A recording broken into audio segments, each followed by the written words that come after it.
See the NASCAR Nationwide Series like never before with a behind-the-scenes look at race day from the point of view of the NASCAR Nationwide Series driver with the inside track, exclusively from Nationwide Insurance.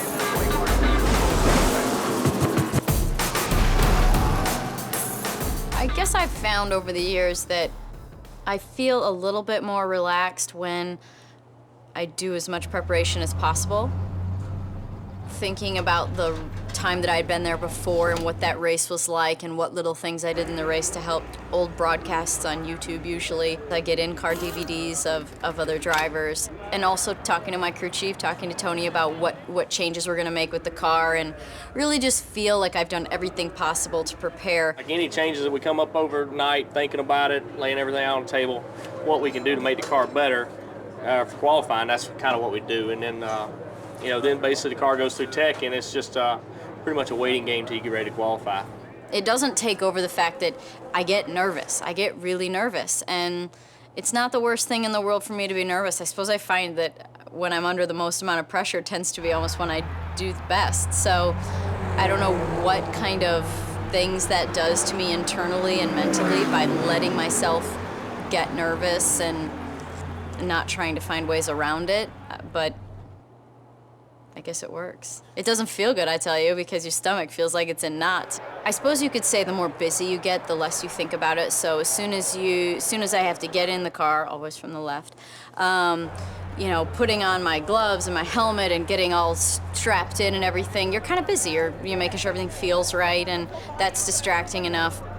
The strategies are kind of different, which I'm getting used to them, but as a driver, my input about what the car is doing and how it feels and whether or not I feel like the tires are going off too much or I feel like I really want to stop, that's about all that I have to contribute. I drive the car and that's it, and the strategy is left up to the crew chief.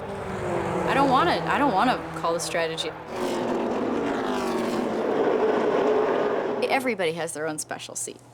They're actually made like my IndyCar seat was made, where it's this big bag of little beads, and they mix this resin together and get it all over these beads. So you sit in the car and they pack this foam around you so it fits just perfect. So you can kind of keep mending it as you go, and it hardens overnight, and then they cut the sides off and make it all fit in there perfectly. The pedals take a while to do, and then also something silly like getting the throttle ratio right. The gear shifter's got to be brought closer to me. It took quite a while to actually get a perfect gear shifter in that had the right angle and the right sort of shape to it.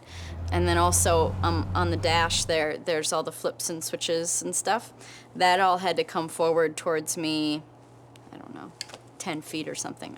But maybe, 6 inches or something, 3-6 inches. Like, I'm so short that my hose has to have an angle on it, because if it's just the one that comes off the helmet, it hits the back of the seat. I even wear a child's Hans device. It took a while to figure that out, but my Hans device was like digging into me, and I couldn't tighten the straps enough, and found out that I needed a children's Hans device. So it's not easy being small. It's not necessarily, maybe it's better, I have no idea, but it's definitely not easier.